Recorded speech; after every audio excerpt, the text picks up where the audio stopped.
हर हर महादेव दोस्तों, स्वागत है आप सभी का एक और नई वीडियो में। आज की वीडियो में हम चर्चा करेंगे बेहद महत्वपूर्ण विषय पीसीओडी और पीसीओएस के बारे में। दोस्तों, पीसीओडी एक तरह का हार्मोनल डिसऑर्डर है जिसमें महिलाओं में एस्ट्रोजन नाम का मेल हार्मोन अधिक मात्रा में प्रोड्यूस होना शुरू होता है, जिससे उनकी ओवरीज में सिस्ट बनने शुरू हो जाते हैं, गांठें बननी शुरू होती हैं। इसी कंडीशन को हम बोलते हैं पॉलीसिस्टिक ओरियन डिसऑर्डर। और पीसीओएस एक तरह का मेटाबॉलिज्म डिसऑर्डर है जिससे महिलाओं के एंडोक्राइन सिस्टम में गड़बड़ी हो जाती है, जिससे उनके शरीर में कई तरह के हार्मोन्स का डिसऑर्डर होना शुरू हो जाता है। पीसीओएस पीसीओडी से कई गंभीर समस्या हो सकती है। तो आइए समझते हैं पीसीओडी और पीसीओएस में क्या अंतर है। पीसीओडी एक तरह का हार्मोनल डिसऑर्डर है, जबकि पीसीओएस एक तरह का मेटाबॉलिज्म डिसऑर्डर होता है। पीसीओडी को आम समस्या मान सकते हैं, लेकिन पीसीओएस एक गंभीर समस्या है। पीसीओडी में महिलाएं गर्भधारण कर सकती हैं, बट पीसीओएस में महिलाओं को गर्भधारण करने में काफ़ी दिक्कतें आती हैं। इसमें बांझपन जैसी समस्या भी शुरू हो सकती है। पीसीओडी में डायबिटीज़ और हार्ट की बीमारियां होने के चांसेस बहुत कम होते हैं, लेकिन पीसीओएस में मधुमेह, डायबिटीज़ और हार्ट की प्रॉब्लम होने के चांसेस बहुत ज़्यादा हाई होते हैं। तो आइए अब जानते हैं पीसीओडी और पीसीओएस होने के महत्वपूर्ण कारण क्या हो सकते हैं। सबसे पहले अनुवांशिक जेनेटिक भी हो सकता है। अगर आपकी मम्मी या फिर आपकी नानी को ये प्रॉब्लम थी तो ये आगे जनरेशन में भी ये बीमारी पास ऑन हो सकती है। दूसरा सबसे बड़ा रीज़न होता है पीसीओडी और पीसीओएस के लिए मोटापा। अगर आप ओवरवेट हैं तो भी पीसीओडी और पीसीओएस से प्रभावित हो सकते हैं। तीसरा सबसे महत्वपूर्ण कारण होता है इनएक्टिव लाइफस्टाइल और अनियमित खान पान। आप बहुत ही आलसमय जीवन जी रहे हैं, बिल्कुल भी एक्टिव नहीं है, और साथ साथ में आपके खान पान पर भी कोई कंट्रोल नहीं है। तो इस वजह से भी आप पीसीओडी और पीसीओएस के शिकार हो सकते हैं। चिंता और तनाव ये भी एक बहुत महत्वपूर्ण कारण होता है पीसीओडी और पीसीओएस के लिए। अगर आप बहुत ज़्यादा सोचते हैं, बहुत ज़्यादा ओवर थिंकिंग करते हैं, बहुत ज़्यादा स्ट्रेस में रहते हैं, इन कारणों से भी पीसीओडी और पीसीओएस के शिकार हो सकते हैं। आइए जानते हैं पीसीओडी और पीसीओएस के क्या लक्षण हो सकते हैं। पहला लक्षण होता है महिलाओं के पीरियड्स मिस होने शुरू हो जाते हैं या फिर वो बिल्कुल इरेगुलर होते हैं, और पीरियड्स के दौरान उन्हें बहुत तेज पेन होता है, पेट की तरफ बहुत तेज दर्द होना शुरू हो जाता है, और पीरियड्स में या तो बहुत अधिक फ्लो होता है या फिर बहुत ही कम फ्लो होना शुरू हो जाता है। दूसरा लक्षण यह होता है उनके चेहरे, छाती, पीठ पर बहुत ज़्यादा बाल उगने शुरू हो जाते हैं। इनके चेहरे पर, छाती पर और पीठ पर काफ़ी सारे बाल आने शुरू हो जाते हैं। तीसरा लक्षण होता है धीरे धीरे मोटापा बढ़ना, वजन का बढ़ना भी शुरू हो जाता है जिनको पीसीओडी और पीसीओएस की समस्या हो। चौथा लक्षण यह है कि पीसीओडी और पीसीओएस से प्रभावित महिलाएं मानसिक तौर पे बहुत ज़्यादा अस्थिर हो जाती हैं। उनका मूड लगातार स्विंग होता रहता है, बहुत बार डिप्रेशन जैसे परेशानियों से भी जूझ रही होती हैं। तो दोस्तों, हमने पीसीओडी और पीसीओएस के बारे में जाना और इसके लक्षण और कारण भी जान लिए। दोस्तों, देश में लगभग 20% महिलाएं पीसीओडी और पीसीओएस से जूझ रही हैं, यानी 10 में से 2 महिलाओं को पीसीओडी और पीसीओएस की समस्या है। तो दोस्तों, ये काफ़ी गंभीर समस्या है जो धीरे धीरे अपने पैर पसार रही है। दवाइयों के साथ साथ योग भी पीसीओडी और पीसीओएस के इलाज में बहुत ही महत्वपूर्ण होता है। अगर आप रोजाना योग का अभ्यास करना शुरू कर दें तो पीसीओडी और पीसीओएस से होने वाले जो लक्षण हैं उनको बहुत आसानी से ठीक कर सकते हैं। तो आइए जानते हैं पीसीओडी और पीसीओएस में कौन से आसन और प्राणायाम करने चाहिए। आइए अब शुरुआत करते हैं ताड़ासन से। सबसे पहले अपने पैरों में कंधों के बराबर में आपको गैप रख लेना है। दोनों हाथों को नीचे की तरफ तानना है और सांस को लेते हुए धीरे धीरे अपने हाथ ऊपर उठाएंगे और अपनी एड़ियां भी उठाकर अपने टोज पर खुद को बैलेंस रखने की कोशिश करेंगे। इनहेल करते करते ऊपर उठना है हमें।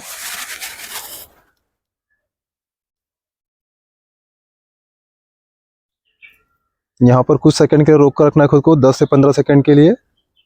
फिर सांस छोड़ते हुए धीरे धीरे नीचे। फिर सांस भरकर उठेंगे, इनहेल करते हुए ऊपर,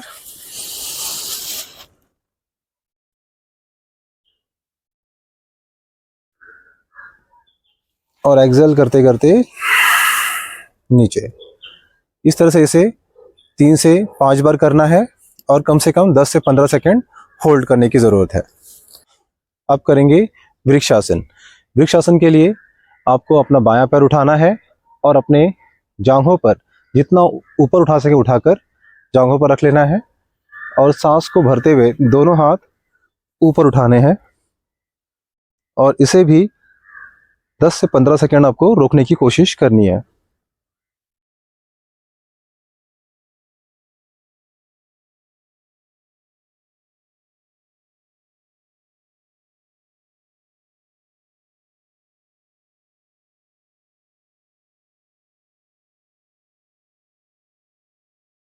हुए पैर भी छोड़ दीजिए।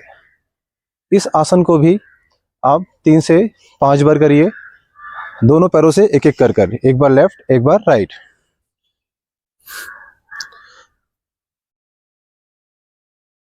तीसरा आसन है उत्कट आसन। इसमें भी आपको अपने कंधों के बराबर पैरों में गैप रख लेना है। सांस को भरते हुए दोनों हाथों को ऊपर उठाएंगे और सांस छोड़ते हुए धीरे धीरे नीचे की तरफ आकर जैसे किसी चेयर पे बैठते हैं वैसे बैठने की कोशिश करेंगे। इस पोजीशन को भी आपको 10 से 15 सेकंड के लिए होल्ड करना है। फिर सांस भरकर धीरे धीरे ऊपर और विश्राम।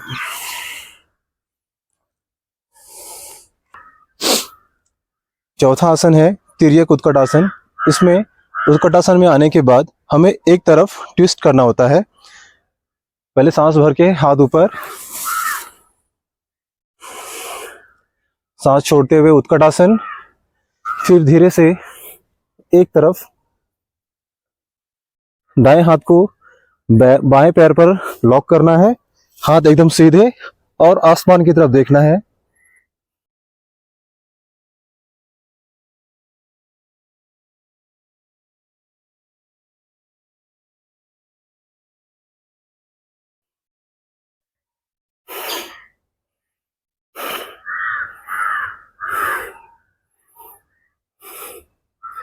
इस पोजीशन में आपको 10 सेकंड तक रुकना है और फिर धीरे धीरे छोड़कर रिलैक्स्ड। इसे आपको एक बार दाएं और एक बार बाएं, इस तरह से 3-3 बार दोनों तरफ कर लेना है। पांचवा आसन है मलासन। इसमें अपने पैरों को कंधों से बाहर की तरफ स्ट्रेच करके रखना है और धीरे धीरे अपने टोज को बॉडी से बाहर की तरफ स्ट्रेच करना है। एक लंबी सांस भरेंगे और सांस को छोड़ते हुए धीरे धीरे जितना हो सके उतना नीचे बैठने की कोशिश करेंगे।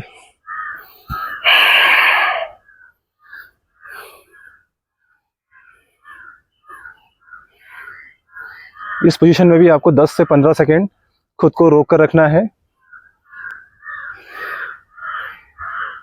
सांस लेकर ऊपर और विश्राम। इसे भी आपको 3 से 5 बार दोहराना है। अगला आसन है उत्थित पार्श्व कोणासन। इसके लिए पैरों में हम गैप बढ़ाएंगे शोल्डर से ज़्यादा। अब जिस तरफ कर रहे हैं मैं दाएं तरफ कर रहा हूं, तो दाएं पैर की उंगलियों को बाहर की तरफ मोड़ लें। सांस को भरकर दोनों हाथ कंधों के बराबर, फिर सांस छोड़ते हुए धीरे धीरे हाथ नीचे, दूसरा हाथ कान से पीछे और आसमान की तरफ देखने की कोशिश करिए।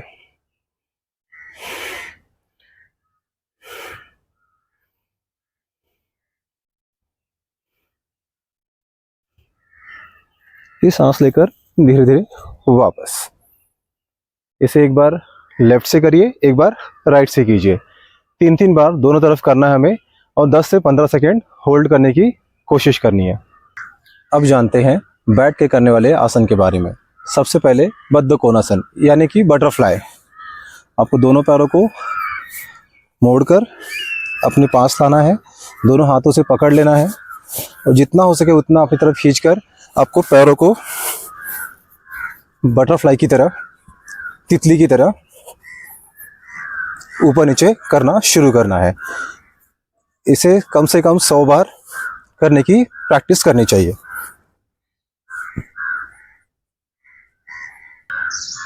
बद्ध कोणासन के बाद अब हम करेंगे जानुशिरासन।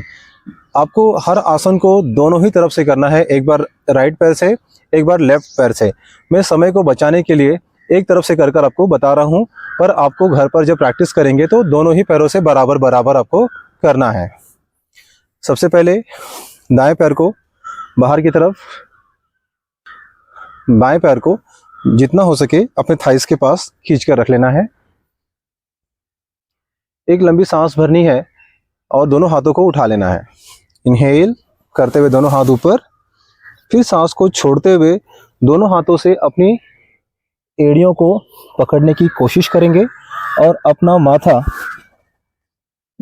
घुटने में लगाने की कोशिश करेंगे। फिर सांस को लेते हुए ऊपर, फिर सांस छोड़कर नीचे। अब करेंगे चक्की चालन आसन। इसमें पैरों को फैला लेना है, दोनों हाथों को जोड़कर जिस तरह से चक्की चलाई जाती है वैसे चक्की चलाने की कोशिश करना है। अपने पैरों को छूते हुए आपको एक सर्कुलर मूवमेंट करने की कोशिश करनी है। सांसों को सामान्य इनहेल एक्सेल करते करते आपको इसे करने की कोशिश करना है। आपको 10 बार सीधे कर लेना है और 10 बार उल्टे भी करना है। नौका चालन, दोनों पैरों को जोड़ लेना है और सांस को छोड़ते हुए आगे की तरफ,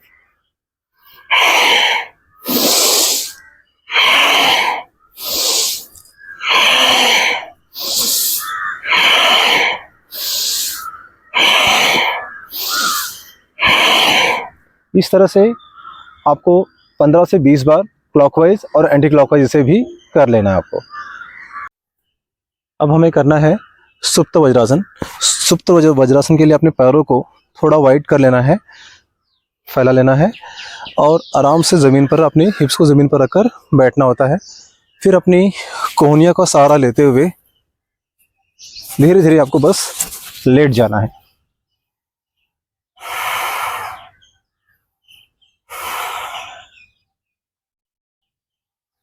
इस पोजीशन में कुछ देर तक आपको यहाँ पर लेटे रहना है।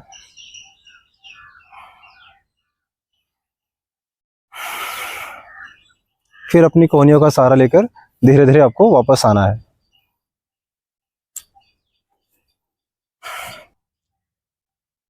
अब लेट के करेंगे आसन, पीठ के बल लेटकर। सबसे पहले करना है हमें सेतुबंध आसन। इसके लिए सांस लेते हुए अपनी कमर को ऊपर उठाना है हमें।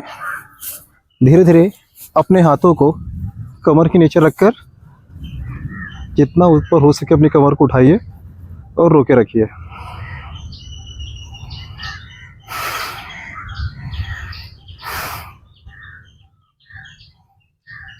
इस आसन में भी आपको 10 से 15 सेकंड आपको रोक कर रखना है।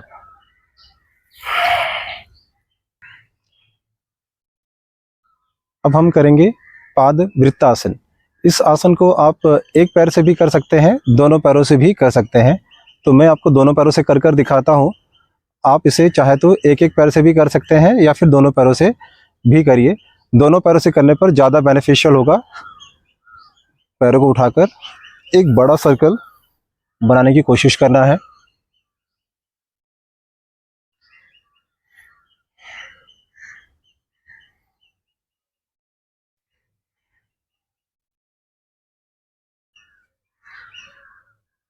दस बार सीधे, 10 बार उल्टे।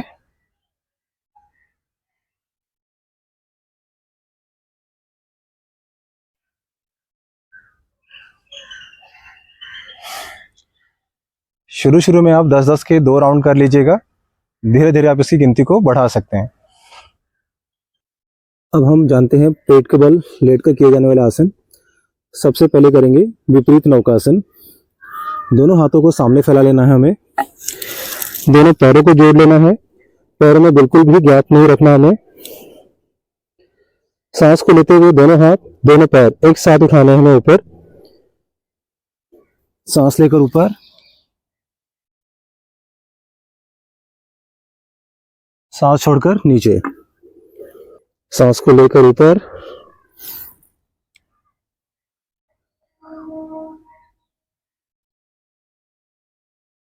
सांस छोड़कर नीचे।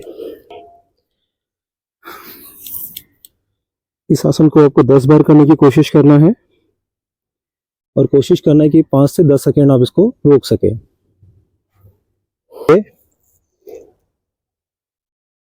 शलभासन। शलभासन के लिए अपना फॉरहेड फ्लोर पे रखना है हमें और सांस को लेते हुए दोनों पैरों को एक साथ उठाने की कोशिश करना है और कुछ सेकेंड उसे वहां रोकने की कोशिश करेंगे।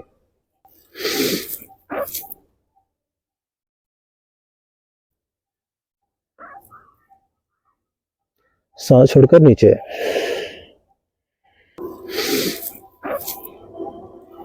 इस आसन को भी कम से कम 10 बार कोशिश करनी है और 5 से 10 सेकंड तक रोक कर रखने की कोशिश करनी है।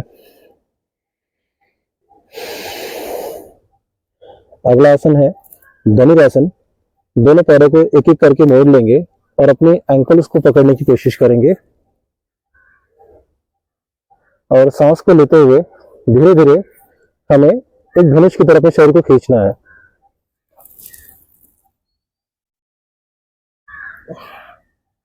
सांस को लेते हुए फिर से एक बार उठना है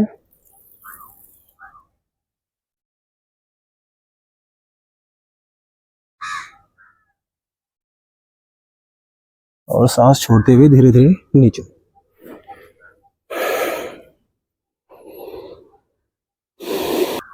तो ये थे पीसीओडी के लिए महत्वपूर्ण आसन। अब जानते हैं पीसीओडी के लिए प्राणायाम। पीसीओडी में कपालभाति प्राणायाम बहुत ही ज़्यादा फायदेमंद होता है। अपनी शक्ति के अनुसार आप इसे 400 से 500 बार करने की कोशिश कर सकते हैं। कपालभाति पर मैंने एक और वीडियो बना रखी है, आप चाहे तो उसे देख सकते हैं। मैं यहाँ पर कुछ बार कपालभाति कर कर दिखाता हूँ आपको। पीठ सीधी रखकर बैठना है।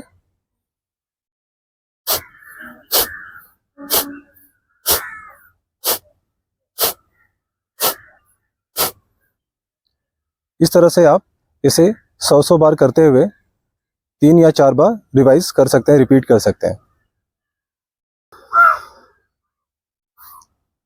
पीसीओडी में उज्जयी प्राणायाम भी बहुत ही महत्वपूर्ण प्राणायाम होता है। इस प्राणायाम को करने से बहुत सारे हार्मोन्स को बैलेंस करने में मदद मिलती है। तो आइए जानते हैं कि उज्जयी प्राणायाम कैसे कर सकते हैं। उज्जयी प्राणायाम को सांस को लेते हुए कंठ से घर्षण करना है। घर्षण युक्त पूरक, घर्षण युक्त रेचक, यानी घर्षण करते वक्त सांस लेनी है और घर्षण करते वक्त ही आपको सांस छोड़नी होती है। आइए देखते हैं कैसे हो सकता है ये।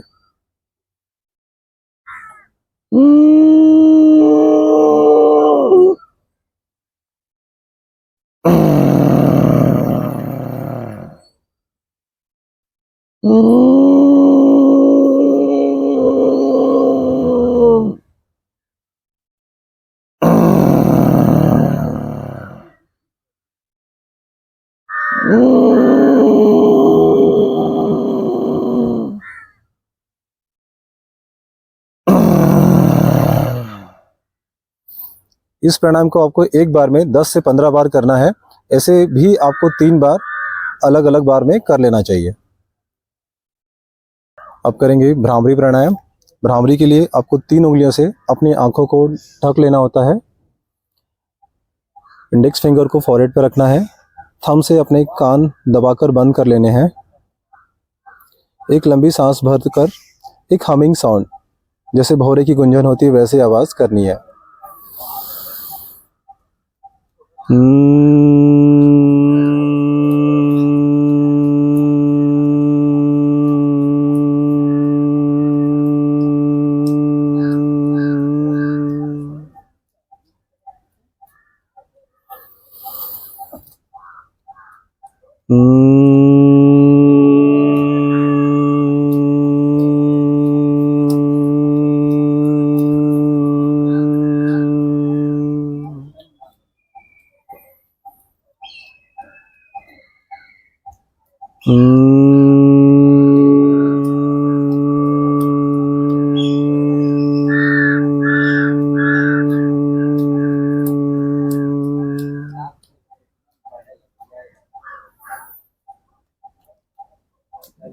भ्रामरी प्राणायाम को भी आप 10 से 15 बार प्रैक्टिस कर सकते हैं। ये प्राणायाम भी आपको डिप्रेशन और नेसेसरी हार्मोन्स को स्टिमुलेट करने में हेल्प करता है। अब करेंगे उद्गीत ओम चैंटिंग।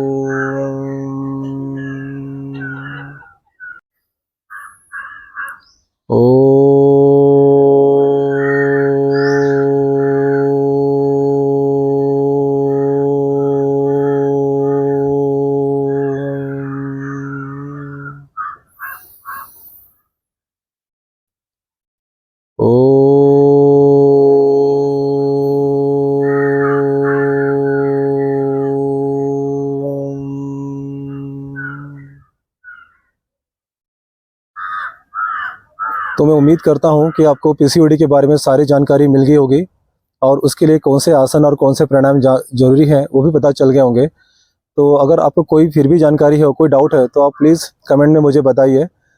जल्दी मिलते हैं एक नए वीडियो में, तब तक के लिए